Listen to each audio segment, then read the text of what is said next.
So, what do you think? Don't take this wrong, but it doesn't make me feel all warm and fuzzy inside. Back in 2006, Dodge collaborated with Mitsubishi, Nissan, Hyundai, and Volkswagen to make a more SUV-like and less cute successor to the compact Neon. Designed during the most turbulent times of the Daimler-Chrysler era that ultimately led to Chrysler's bankruptcy, the Caliber had several quirky features for its target young audience. You're one sick puppy. Yet despite initial strong reviews and sales, the Caliber's popularity fell off fast, leading to its cancellation just 6 years later. But not before we almost got a sedan version based on the Mitsubishi Lancer. This is the story of the Dodge Caliber. This is my old car. Binky, any thoughts? That scares the out of me. That's just the reaction we were looking for. The all-new Dodge Caliber. It's anything but cute. For my US-based viewers, if you are looking to sell your old car or searching for that special old car you once had, check out the My Old Car Exchange. Go to myoldcar.loma.tech and sign up today. I've included this link in the description below. A big thank you to Loma for creating and managing this site. I'll drive? Nah, we'll switch when we need gas. So I will admit this car is a bit newer than what I usually feature, but as I was looking for a Chrysler model to review, it occurred to me that I haven't seen a Caliber in what seems like forever, despite production ending less than 15 years ago. I'm sure I'll get some comments saying you see them regularly. But I live not that far from the Auburn Hills headquarters, and although I used to see lots of Calibers around here, Hello, Caliber. not so much anymore. Could you give us a ride to the meadow where we can dance and sing? It's like they've completely disappeared, despite Dodge having sold over 400,000 of them. Sales numbers that high make it hard to call the Caliber a sales flop, so what led to its early demise? That is messed up! Before the Neon reached the end of its second generation in 2005, at one point it was the most affordable subcompact in the lineup for three brands, Dodge, Plymouth, and Chrysler. Yes, the same model name of Neon was used across all three, although not all in the same market. Upon its launch in 1995, it was sold in the US and Canada as both the Dodge Neon and Plymouth Neon, and sold as the Chrysler Neon in Mexico, Europe, Asia, and Australia. The Neon's small size and blatantly cute features were the core of its advertising early on, so much so that Chrysler's goal for the Neon replacement, the Caliber, was to have more blocky and less rounded styling.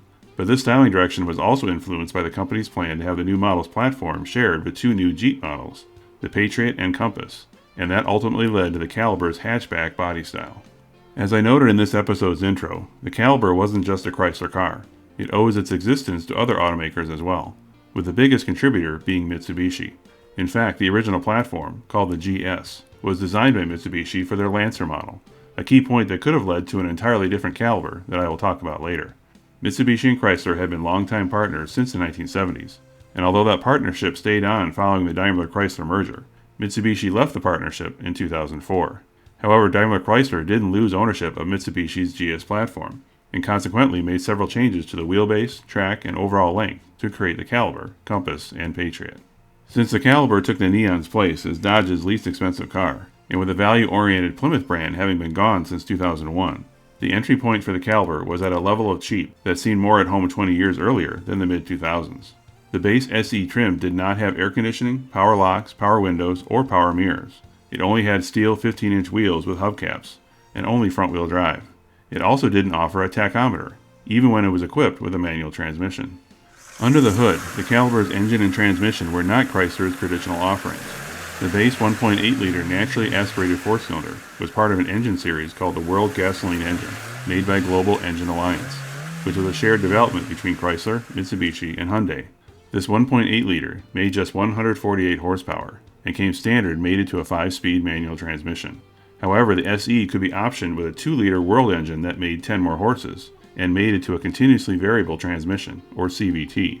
This CVT was also a joint venture, made by the Japan Automatic Transmission Company, or JATCO, which was a subsidiary of Nissan. And also adding to the Caliber's mix of foreign parts was a 2-liter turbo 4-cylinder diesel made by Volkswagen for Calibers sold in Europe or Australia. Although this car was designed before we had smartphones, the Caliber had an interior feature that could make some think it was designed to work with a smartphone. The center armrest had a hidden compartment which could flip up to allow what looks like space for a smartphone, but it was intended for an iPod or some other form of MP3 player. The design of this iPod holder was such that its screen and controls were visible and accessible by the driver. Warning, do not operate this vehicle with the console compartment lid in the open position. That's a design feature you likely wouldn't find today, considering it encourages distracted driving.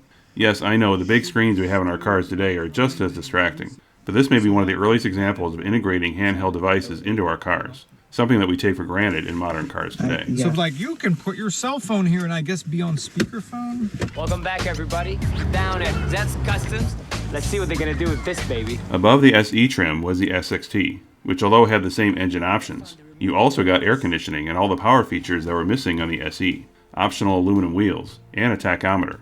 But the SXT also offered other features you weren't likely to find in any other car. Inside the glove box was a built-in beverage cooler, essentially just the AC routed in. In the cargo area was a removable and rechargeable flashlight, and in the back were optional speakers that could fold down from the open tailgate. But although these features were intended to attract younger buyers, it was the next two trim levels that clearly had younger buyers in mind, even though their higher price point probably excluded many of them. The new Dodge Caliber pimped as standard. The first of the two highest trims was the RT, which still had one of the World family of engines, this one being a 2.4 liter that made 172 horsepower. Considering that relatively low horsepower rating, you may think it was still offered a manual transmission to offset it, but it didn't. Instead, the RT could only be had with the CVT, but with a very odd addition. Chrysler had offered its auto-stick clutchless manual transmission in several of its cars since the late 1990s, but they were always added to transmissions that had a set number of gears, usually 4. This was the first time the auto-stick was offered on a CVT, which by its very nature makes zero sense. How can you manually shift a continuously variable transmission? Well, you can't. Instead, this auto-stick offered 6 simulated fixed gear ratios. I suspect Dodge tried to tout this as an advantage, saying that there was some improvement in fuel economy with the auto-stick. But the RT did have one redeeming factor. You could get it with all-wheel drive, which considering its styling that was intended to make the Caliber look more rugged and off-road worthy, this was one feature that should have been available for all the Caliber trims. Finally, the top-end trim was the SRT4, the closest replacement to the discontinued Neon SRT4. But it wasn't available until 2007 for the 2008 model year, about a year after the other Caliber trims first went on sale. Although it still had the 2.4-liter World engine, it added additional valves for a total of 16, and a turbocharger to bring horsepower up to 285. It also was only offered with a Getrag 6-speed manual transmission, and 4-wheel disc brakes, unlike the rear drum brakes in the other trims.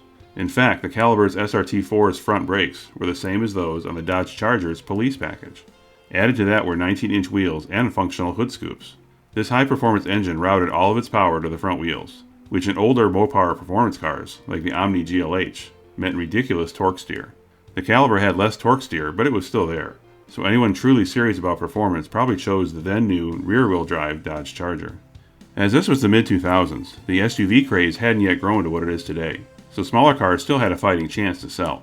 The Caliber should have had an advantage, since although it was a small car, its taller profile and being a hatchback meant it overlapped in the SUV and crossover market. Considering the Neon didn't have that advantage, Chrysler predicted the Caliber would be a sure bet to outsell the Neon.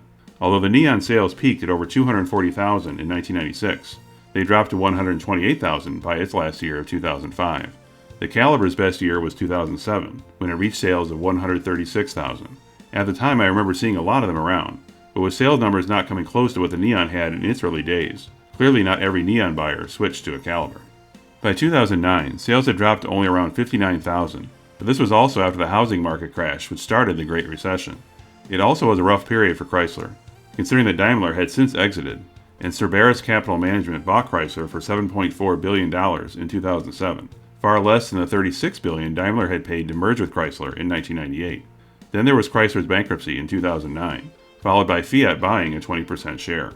Oddly enough, the drop in sales to 59,000 occurred in the same year as President Obama's Cash For Clunkers, despite the Caliber being one of the highest volume new car participants of that program. You would think with all that going on, Chrysler wouldn't have had the time or money for changes to the Caliber, but for 2010, new partner Fiat allotted an extra $500 towards each car, so several improvements were made to the interior to decrease the immense expanse of gray plastic on the dash. The smaller 1.8-liter engine was dropped, as was the SRT4 model. The latter's drop in the lineup wasn't a surprise, as it failed to impress most former Neon SRT4 fans. The Caliber's high center of gravity meant more body roll, and no significant improvements were made to mitigate that. But the weirdest change for 2010 was the renaming of the trims. Instead of SE, SXT, and RT, the new names were Main Street, Heat, and Rush. They also added a new luxury-themed trim called Uptown, and a new stripped-down base model called Express. I suppose Dodge thought these new names would inject more interest in the car among its younger demographic. However, as Motor Trend pointed out in a 2010 article, the model that used to be called RT, or Road and Track, didn't fit this new name of Rush very well, considering the car's so-so performance. This was quite the reversal in opinion compared to the same magazine's review of the Caliber back in 2006. This was also a transitional period for Dodge, as the Ram trucks began their move to their own brand. Guts, glory, Ram. Dodge had been using the Ram's Head logo on its pickups in the 70s and 80s, and by the mid-90s, we started seeing the Ram's Head on other Dodge vehicles.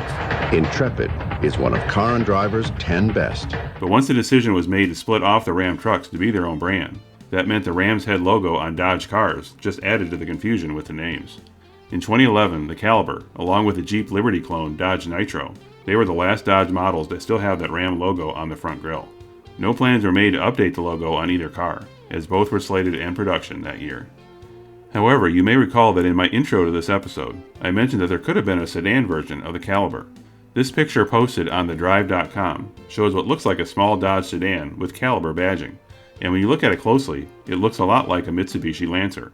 Well, that's because it is a Lancer, just with a Dodge-specific grille and Caliber badging. Although these photos were taken in 2010, the date that this one-off model was built is unknown. I'll post a link to this article in the description if you want to read more about it.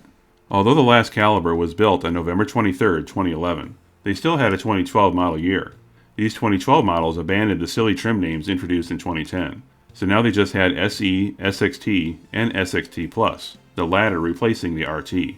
Despite SUVs and crossovers continuing to grow in popularity, Chrysler's new association with Fiat had the Caliber's replacement based on an existing platform from Alfa Romeo, the Giulietta, which became the Dodge Dart. So now we need airbags. More airbags. Considering that the Caliber didn't really fit into either the traditional compact or crossover segments, which was a factor in its poor sales, I can see why they decided not to repeat that. The Dart's four-door sedan body was smaller than the Caliber it replaced, and despite having an Alfa Romeo platform, the inside was economy car quality. The compact sedan market had shrunk so much by this point that the Dart was a money loser for Fiat Chrysler, and was gone by 2016. Although Dodge had considered an SRT4 version, it never made it past the concept stage, as sales for the Dart overall didn't justify it. Dodge never offered a compact sedan replacement. Instead, their closest alternative is the Dodge Hornet crossover, which may not be around for much longer either. So although I said at the beginning of this episode that I couldn't recall when I last saw a Caliber, I saw one today as I was writing this. If you follow me on Instagram, you may have already seen this photo.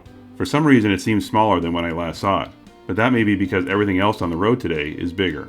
Speaking of big, I think we can all be happy that big headlamps like these are no longer in style. Thanks for watching. If you like this video, click the like button and subscribe to my channel.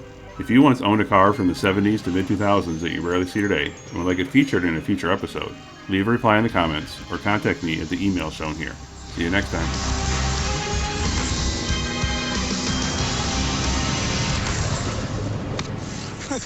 Silly little ferry.